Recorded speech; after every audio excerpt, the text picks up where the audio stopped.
Днес ще ви представим един Seat Alhambra, на който монтирате газов инжекцион.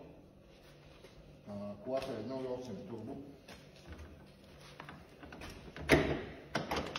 И ето така изглежда с всичките кори. Сега ще ви покажем под кората какво има. Ето под кората. Всичко е лесно за обслужване. Филтър за смяна, друг филтър за смяна.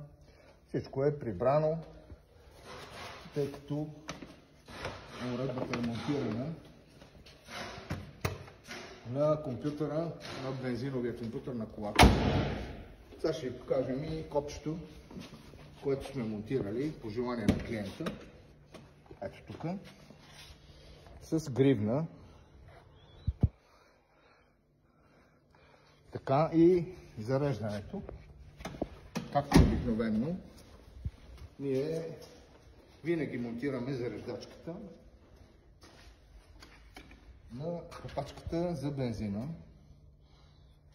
Така че ако имате някакви въпроси във връзка с монтаж на газов инжекцион на ваш автомобил или ремонт на газов инжекцион на ваш автомобил вече монтиран някъде, звънете ни на телефона или следвайте линка в описанието. Благодаря ви.